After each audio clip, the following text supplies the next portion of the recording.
You're streaming CBS News Bay Area. They were given extra days to pack up and move, but now a Bay Area city says time is up for people living at this homeless encampment. Where are you planning to go? Do you know? No, not necessarily. I just know away from here. Plus, the Bay Area is seeing a dip in summer tourism. Now, the Trump administration's policies could be keeping visitors away. I think had we not had the wedding, we would have been probably not traveling to the US right now.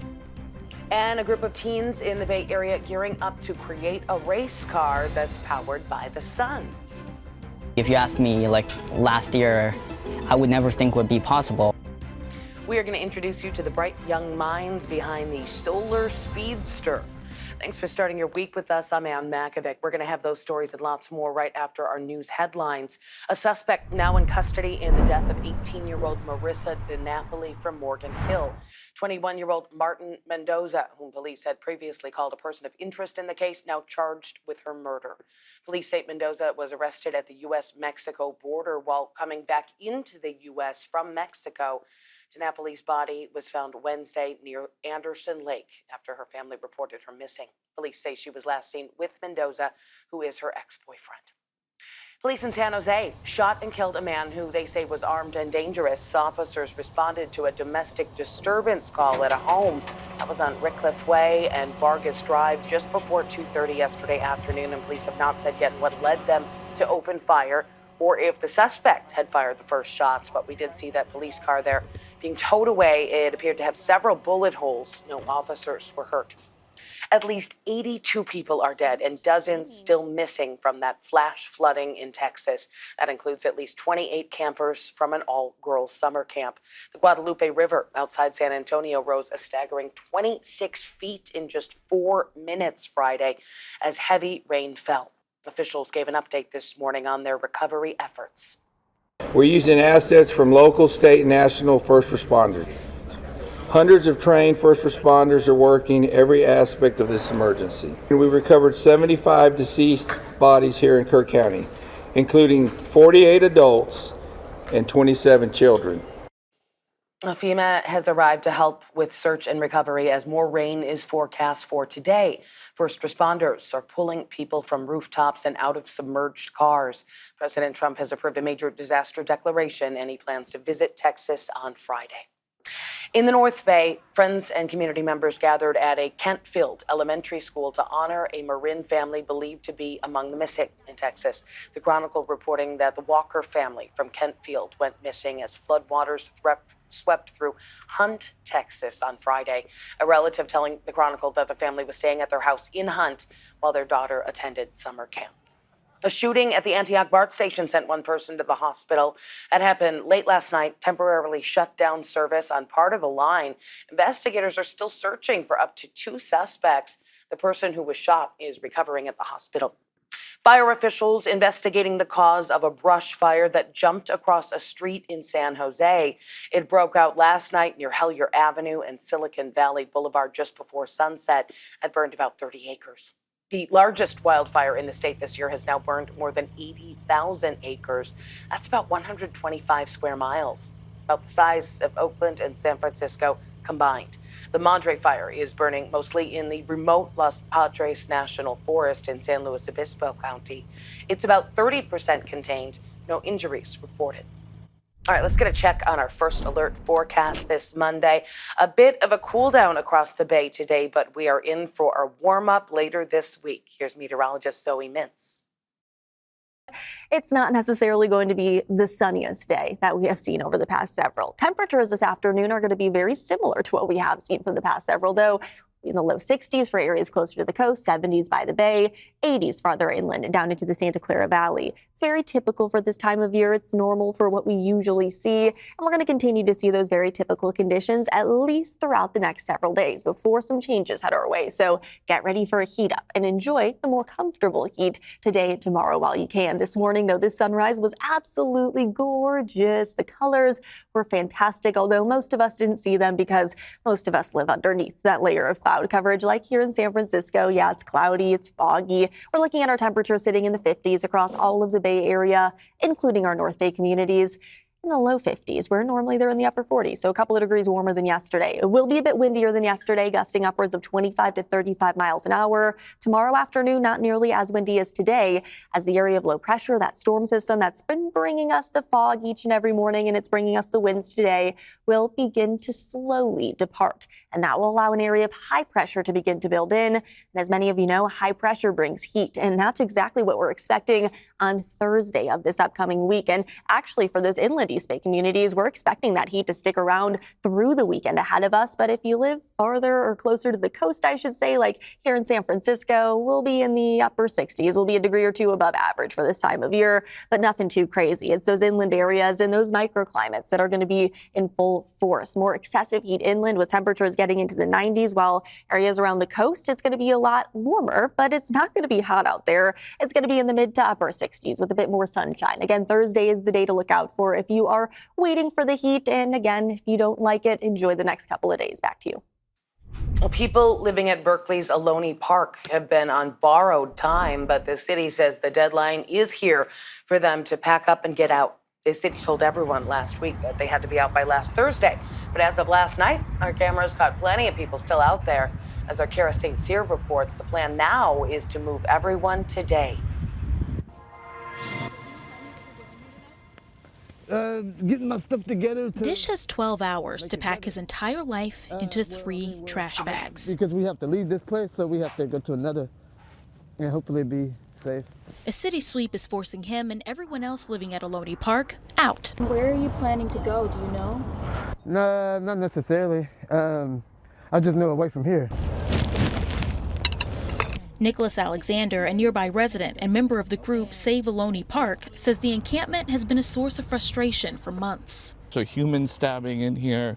I found a needle on the ground that actually still had some material left in it. There's been open fights. There's been open drug use. We've had someone come into the dog park, literally smoke meth in front of us and then have a psychosis and follow us back and forth. I mean, it's endless.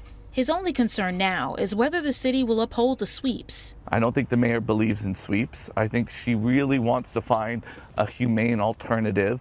But the fiscal reality of our city is we don't have the resources to do what she wants. Ohlone Park was originally set to be swept in April, but a legal battle between homeless advocates and the city delayed the process. A judge ruling put the sweep back on the schedule for July 3rd.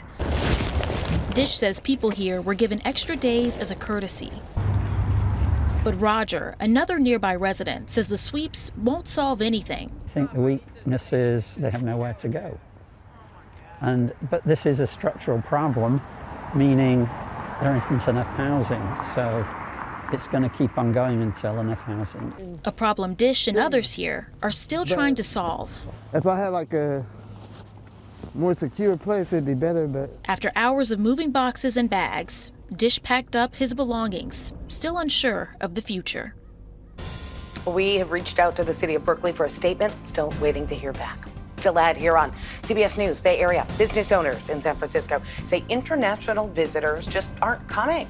Like some say President Trump's new policies are to blame. We've seen a total of 7 foreign tourists. Can you believe that? Just 7 people. Plus, the president's new tax cut and spending bill already getting pushback in the Bay Area. They say cut back, we say fight back. And we're going to take a look at some of the bill's sweeping impacts and implications. And building a car powered solely by the sun. Meet the innovative teens gearing up for an intense competition. In the Bay Area, a new WNBA franchise is taking flight. Catch this first-in-a-lifetime inaugural season as the Golden State Valkyries play live on KPIX and Pix Plus. Happy Monday. We're looking at another typical July day ahead of us. Early morning fog giving way to afternoon sunshine. Temperatures within a few degrees of normal for this time of year. That will continue all the way through Wednesday. By Thursday, though, there is going to be a big change on the way. A big heat up with temperatures getting into the upper 70s for areas around the bay, upper 60s around the coast, and then inland communities, mid to upper 90s to potentially near triple digits. Easily going to be the warmest day this week on Thursday. Keep that in mind and enjoy some comfortable heat over the next several days. Well, police say an argument over Pokemon cards on the peninsula led to a fight and a stabbing. Officers in Colmont called to a GameStop on Junipero Serra Boulevard Saturday morning. They say Isaiah Calles and Miguel Orianas Flores tried to cut in line to buy Pokemon cards. And that led to a confrontation with another man. They say that they hit the man in the head with a glass jar and then picked up the shards of glass and stabbed him several times. That man was taken to the hospital with serious injuries, but is expected to survive. Both suspects were arrested. The 4th of July holiday weekend is typically one of the busiest times of the year for tourism in San Francisco. But some business owners tell our Da Lin that things look much different this year. Welcome aboard! Welcome aboard! Hop on, hop off. Those big red double-deckers are hard to miss in San Francisco. What's missing? International tourists. Today, we've seen a total of 7 foreign tourists. Can you believe that? Just 7 people. Sam Sohal, CEO of City Sightseeing, says most riders these days are domestic visitors, but even that number is down compared to last year. This year so far, it's about 35% down.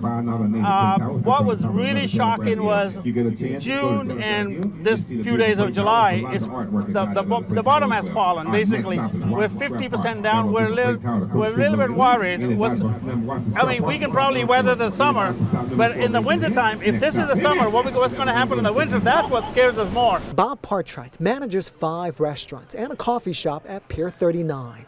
He says business has been solid, except for June, when they saw a dip in overall traffic. He, too, is concerned about the winter months. Adaptability and flexibility in our footprint is key to running a successful business, and we just have to be ready for whatever happens and be able to adjust as business levels adjust.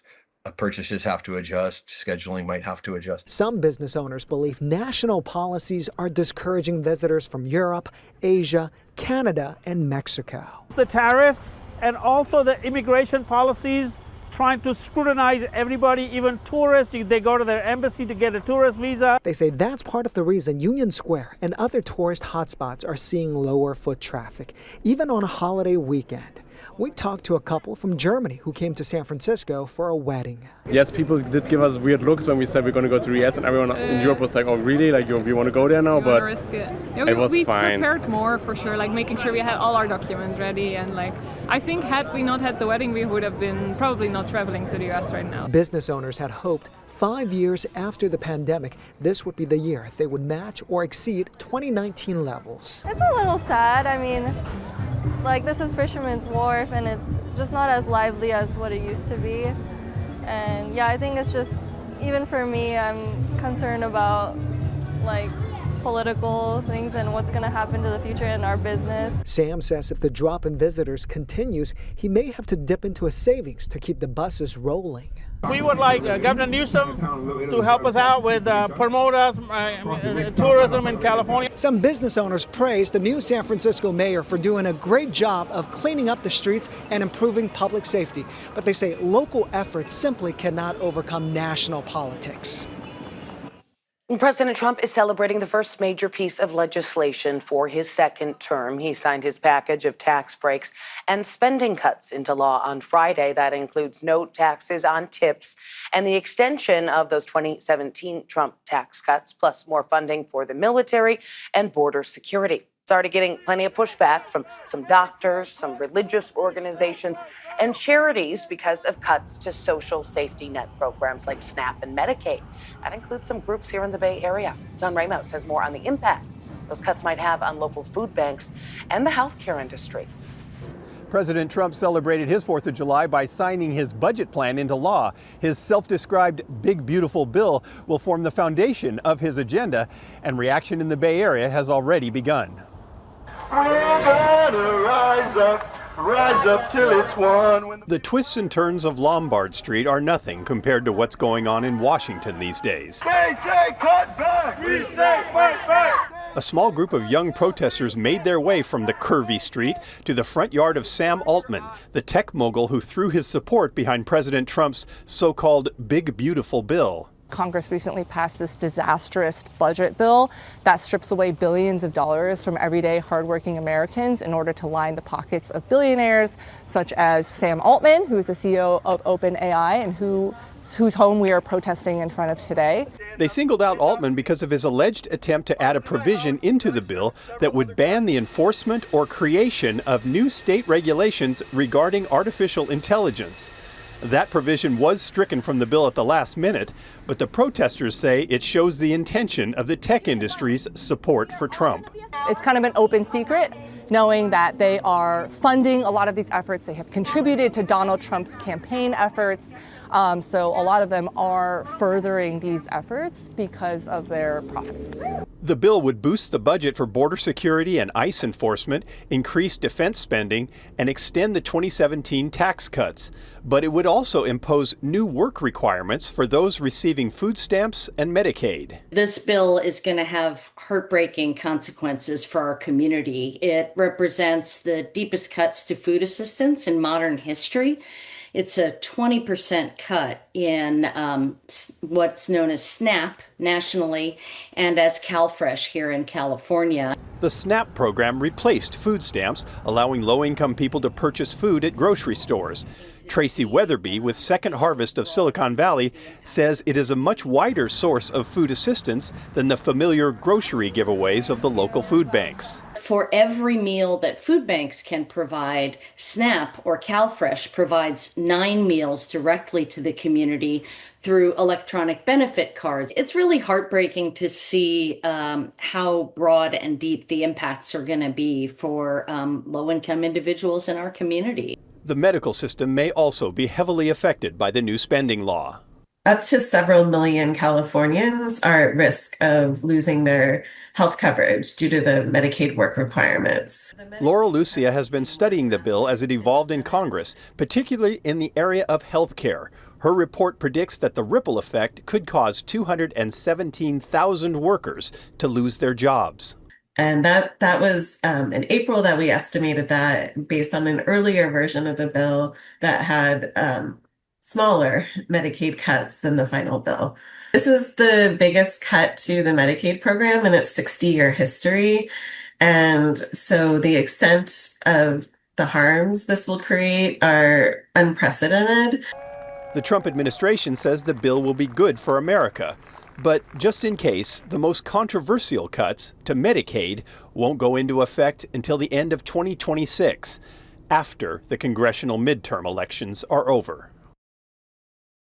As Elon Musk doubles down on his distaste for President Trump's budget bill, the billionaire is taking to social media to say that he is launching a brand new political party. He plans to call it the America Party.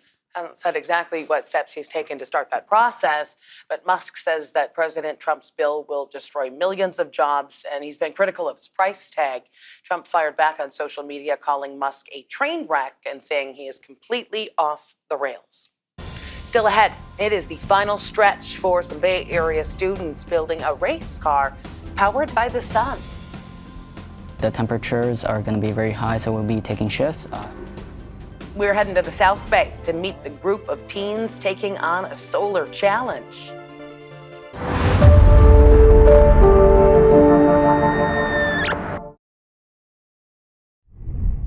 Clouds should quickly peel back by the later morning and early afternoon hours from our inland communities. Coastal communities, though, as you can see, a lot of cloud coverage is going to stick around, and that little finger of fog is going to stay streaming through the Golden Gate. So likely going to be one of those days that the Golden Gate doesn't see all too much sunshine. Temperatures, though, are going to be a couple of degrees below average for this time of year, sitting in the low 60s along the coast, 70s for areas by the bay, and then mid-80s for our inland communities and down into the Santa Clara Valley. You might have noticed yesterday, though, if you did live in Fairfield, Antioch, you were in the upper 80s to low 90s. So today you'll actually be a couple of degrees cooler. And the reason is because you'll be a bit breezier. Those winds this afternoon will be gusting anywhere from 25 to 35 miles an hour. So again, that's bringing a bit more comfortable heat. And these kind of July conditions that are typical for this time of year are going to stick around through Wednesday before a big heat up heads our way. I'll let you know when and where it's going to be the hottest coming up in just a bit. Back to you. When you think of the Bay Area, innovation is a word that might come to mind. And in about 2 weeks, a group of young minds from Mountain View High School will only use the power of the sun to fuel up their race cars. Our Max Darrow caught up with the team behind this innovative design.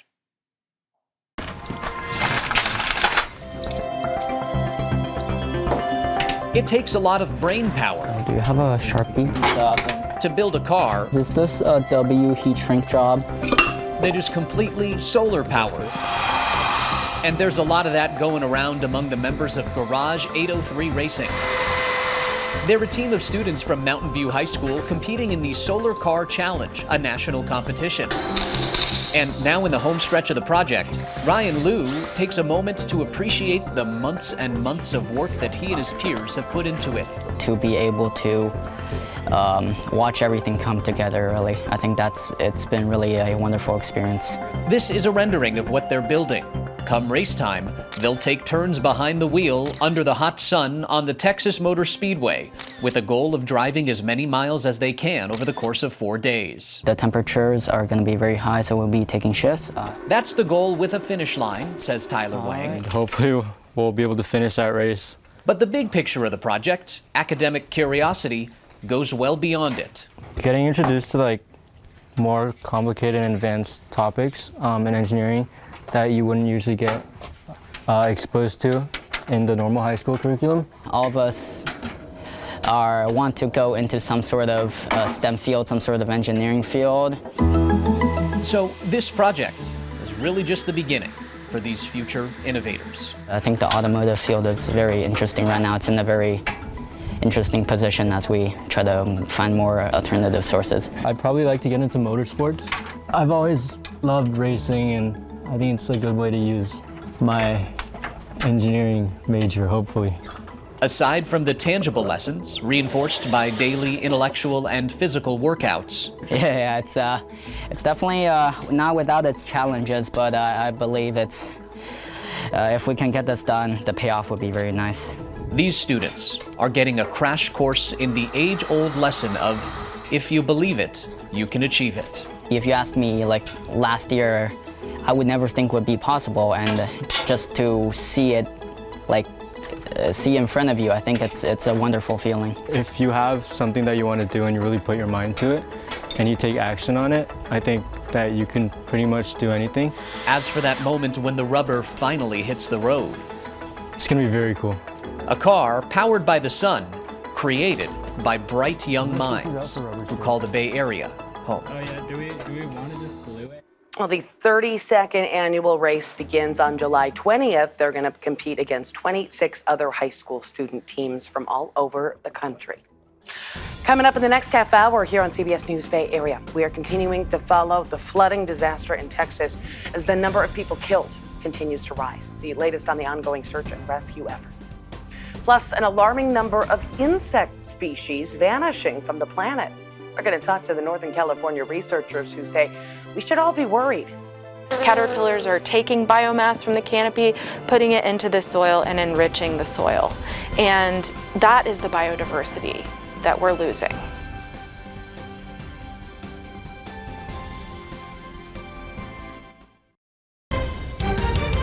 You're streaming CBS News Bay Area. Thanks for staying with us this Monday. I'm Ann Makovic. Here is another look at some of our news headlines. A suspect now in custody for the death of 18-year-old Marissa DiNapoli from Morgan Hill.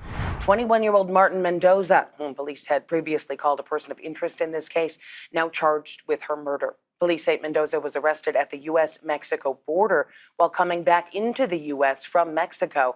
DiNapoli's body was found Wednesday near Anderson Lake after her family reported her missing. Police say she was last seen with Mendoza, who is her ex-boyfriend. Police in San Jose shot and killed a man who they say was armed and dangerous. Officers responding to a domestic disturbance call at a home on Rickcliffe Way and Vargas Drive just before 2:30 yesterday afternoon.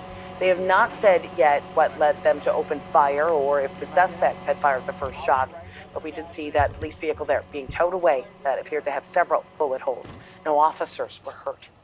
And at least 82 people are dead, dozens still missing from that flash flooding in Texas. That includes at least 27 campers from an all-girls summer camp. The Guadalupe River outside San Antonio rose a staggering 26 feet in just 4 minutes Friday as heavy rain fell. FEMA has arrived to help with search and recovery efforts as more rain is forecast for today. President Trump approving a major disaster declaration.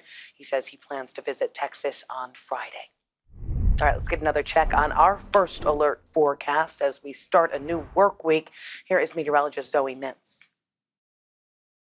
It's not necessarily going to be the sunniest day that we have seen over the past several. Temperatures this afternoon are going to be very similar to what we have seen for the past several, though in the low 60s for areas closer to the coast, 70s by the bay, 80s farther inland and down into the Santa Clara Valley. It's very typical for this time of year. It's normal for what we usually see. And we're going to continue to see those very typical conditions at least throughout the next several days before some changes head our way. So get ready for a heat up and enjoy the more comfortable heat today and tomorrow while you can. This morning, though, this sunrise was absolutely gorgeous. The colors were fantastic, although most of us didn't see them because most of us live underneath that layer of cloud coverage. Like here in San Francisco, yeah, it's cloudy, it's foggy. We're looking at our temperature sitting in the 50s across all of the Bay Area, including our North Bay communities.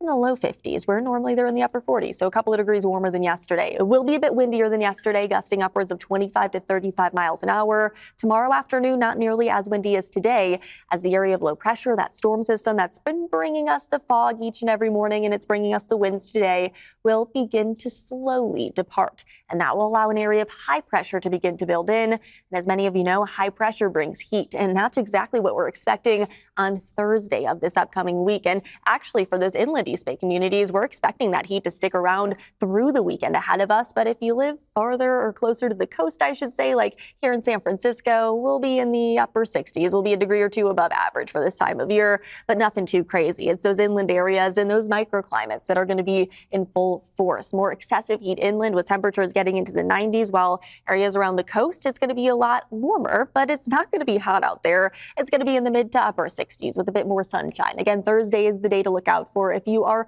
waiting for the heat. And again, if you don't like it, enjoy the next couple of days. Back to you. More now on the deadly floods in central Texas over the weekend. Authorities say more than 80 people have been killed, including young summer campers, and they say that number could continue to rise. Nydia Cavazos has more on the victims. Camp Mystic has issued the statement saying it is grieving the loss of 27 campers and counselors who died during the devastating flooding that hit central Texas over the 4th of July weekend. Officials say the death toll is expected to rise as they continue the desperate search for the missing. We are still currently in the primary search phase, which is the rapid one. They're running into a lot of technical challenges with terrain, with water, even potentially, with weather. 8-year-old camper Lenny McCown of Austin died in the storm. Her father confirmed, as did 18-year-old Chloe Childress, a counselor from the Houston area who had just graduated high school, and Camp Mystic's longtime owner, 74-year-old Dick Eastland. Thank God my granddaughters are okay. Georgia Congressman Buddy Carter said his 2 grandchildren survived, but their cousin, 9-year-old Janie Hunt, died. She's related to Kansas City Chiefs owner Clark Hunt. God has wrapped his arms around her, in our thoughts and prayers with all of them. In Kerrville, Emily Gutierrez told CBS News her cousin Leo's house was swept from its foundation. She said Leo, his wife, and their 2-year-old son are still missing. As much as we want to pray and hope, there's only so much a human can actually hold on. All the muck, all the dirty water, all the trash, the trees. Jessica James says she's volunteering in search and rescue operations.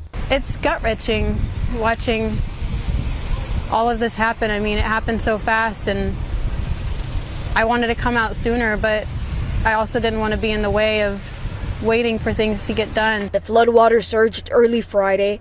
The National Weather Service says extreme rainfall caused the Guadalupe River to swell more than 20 feet in less than 1 hour. President Trump plans to visit the flood-ravaged areas later this week. We're also learning more about a 27-year-old man who died saving his family. Floodwaters rushed into the home that Julian Ryan shared with his fiancée, their children, and his mother. He apparently punched the window to try to get them to the roof, but critically injured himself. His fiancée said they kept calling 911, but no one came in to save him. It severed his artery in his arm, almost cut it clean off. He looked at me and the kids and my mother-in-law and he was, sorry, I'm not going to make it. I love y'all. Authorities also facing scrutiny over why more people weren't alerted sooner. A CBS News analysis of real-time alert data kept by FEMA shows there were 22 flash flood warnings for Kerr County and the Kerrville area, but local officials insisted no one predicted a flood of this size. Officials giving an update this morning on the deadly fireworks warehouse explosion that happened in Yolo County last week. Families of victims have been demanding answers. We want to make sure that we're operating only in facts, and we want to make sure to obtain those facts.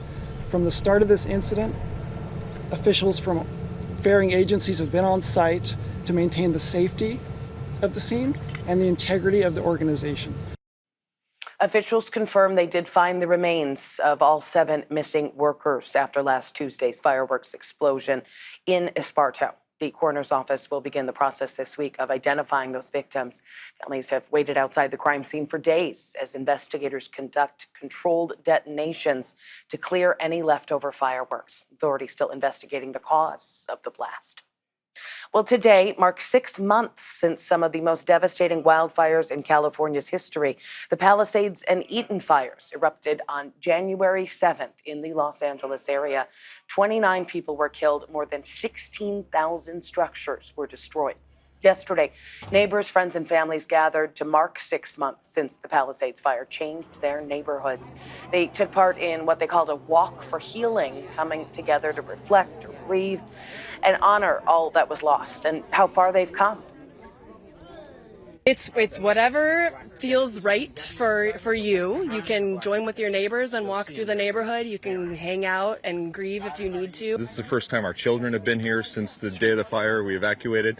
So it's really great to see all these people and spend some time together. Fire officials last month reopened a part of the Pacific Coast Highway that had been shut down. Authorities say debris has been fully cleared from almost 80% of all residential properties in LA that were destroyed by the fires. All over the world, insect species are disappearing at an alarming rate, and the decline has some pretty big implications for our planet. Brian Hackney spoke with UC Davis researchers tracking this troubling trend. It took an asteroid to wipe out the dinosaurs. Sudden and dramatic. Unlike what's happening now. Life being wiped out at a rate 1,000 times higher than average. It's known as the 6th mass extinction, and we're living it. On the campus of UC Davis, inside this building, are the creatures who were here before the dinosaurs, and another creature who's fascinated by them. I'm Emily Meineke, and we are at UC Davis at the Bohart Museum of Entomology. I think I always liked creepy crawly things when I was a little kid, kind of like a tomboy. So you didn't think, ugh. Oh, yeah, I still think that about some insects. Like, this is a mosquito. I don't need to be friends with that. But it wasn't just the creepy crawly appeal. I got interested in insects because I wanted to be an ecologist. And insect ecology is tanking. Dubbed the insect apocalypse, a staggering number of insects are disappearing worldwide. Insects have declined in abundance and biomass between 23 and 47%, something like that. I would be really worried about such a huge number. Should we be that worried about it? Yeah, we should be worried. I'm really worried. Oh, I see it. Where is that? No, they're up there. You see it? The decline of the monarch is one famous example. We only have 550 butterflies right now. And that is way down. Way down. Just terrible drop in the numbers. But there are millions of other insects completely unknown to science, silently disappearing forever. They help with decomposition by eating leaves and help with various aspects of plant reproduction. Caterpillars are taking biomass from the canopy, putting it into the soil and enriching the soil. And that is the biodiversity that we're losing, not mosquito biodiversity. Why is it happening? You know why. First, we live where they used to. Second, it's hotter, especially in the tropics. And third, pesticides. Spraying your entire yard for mosquitoes, those sprays are not specific to mosquitoes. And so you're killing the entire insect diversity in your yard when you spray for them.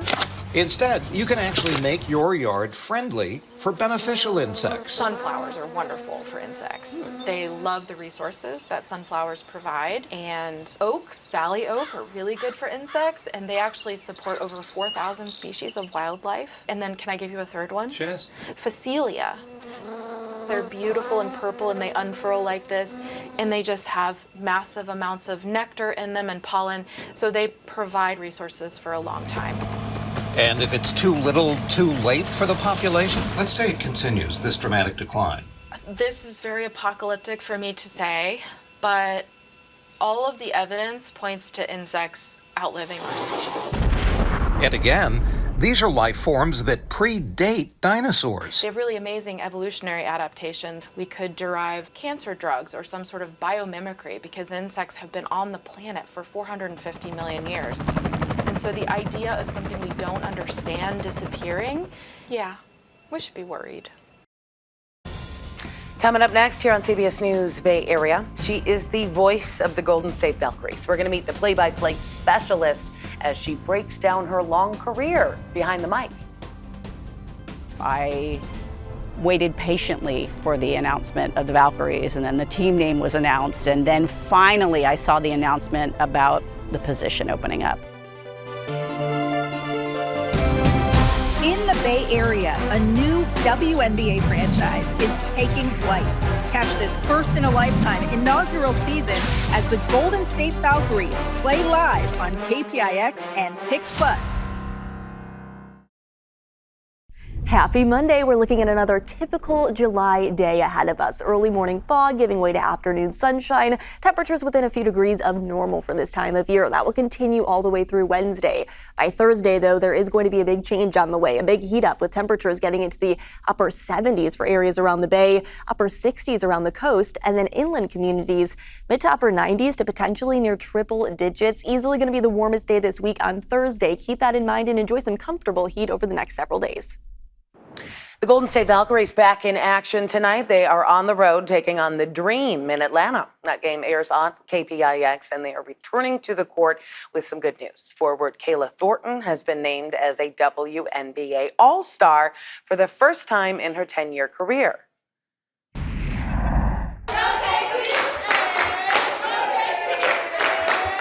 Yeah, KT is going to be the only Valkyrie representing the team later this month in Indianapolis. She has a team-leading 15 points, 7 rebounds per game. She celebrated the news with her teammates. It goes to you guys, and I'm just very blessed. It's a great feeling, but, you know, we haven't done nothing yet, but thank you guys.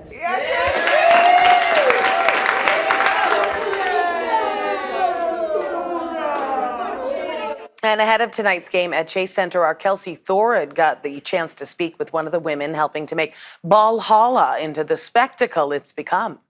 Your Golden State Valkyries!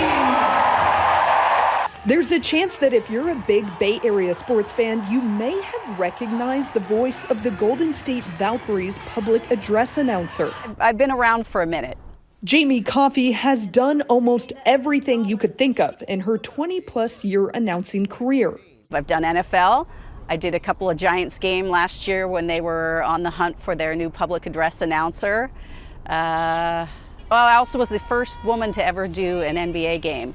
But before all of that, Jamie's very first announcing gig was actually with the WNBA. 2001, I took my first public address announcing job with the Sacramento Monarchs. Jamie announced for the Monarchs until the team folded in 2009. So when the Valkyries announced they'd be coming to the Bay, she knew she had to try and become a part of it. I waited patiently for the announcement of the Valkyries, and then the team name was announced, and then finally I saw the announcement about the position opening up. Jamie auditioned, and sure enough, she got it. Now she's the inaugural voice of Valhalla, announcing to sell out crowds every home game.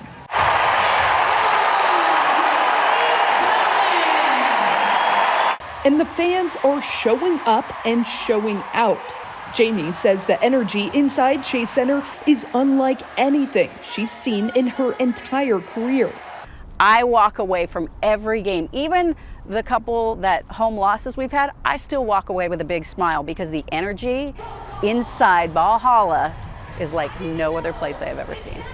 For Jamie, it's a bit of a full circle moment too, coming back to the league where her career started. This time with a team that has a following like no other and with momentum that seems to know no limits.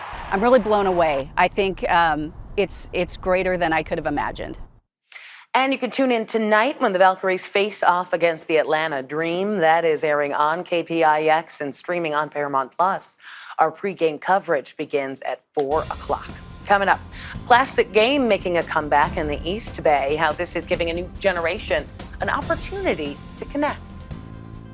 It's a fun social activity and it makes it a little easier to make friends.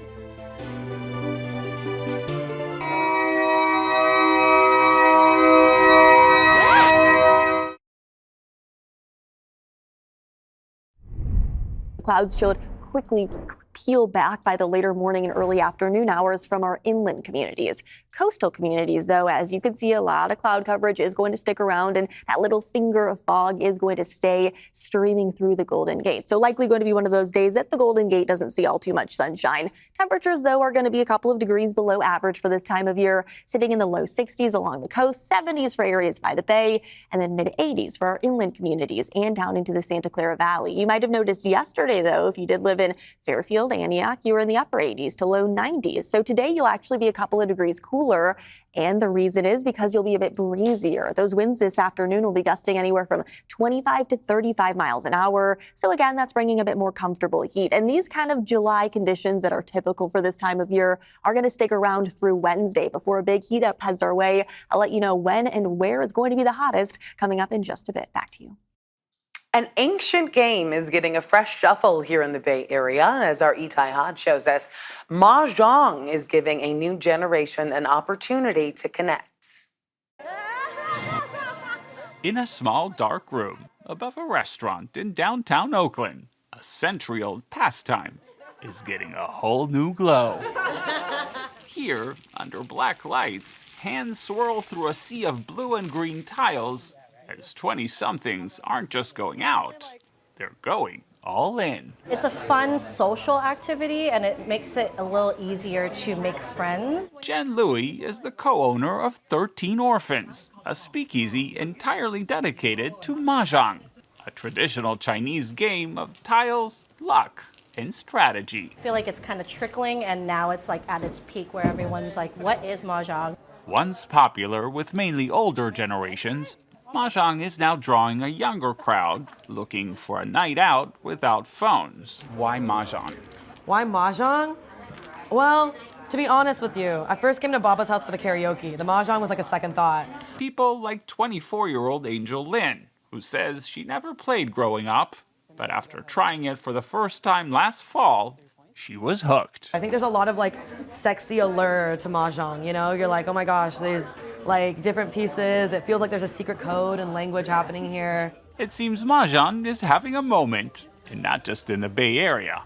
Between 2023 and 2024, the number of Mahjong events on ticketing platform Eventbrite surged nearly 180% nationwide. Do you have like a winning kind of cheer or dance? We say Mahjong. Mahjong. Sort of like gin rummy or poker, the goal is to build a winning hand. In this case, 4 sets of 3 tiles and a pair. Do you want to shuffle it? And just like poker, says Mahjong coach Agnes Lee, sometimes winning depends on more than just luck. Do you have to have a poker face for this? Normally, yes. Yes. But right now we're not. Or is it called a Mahjong face here?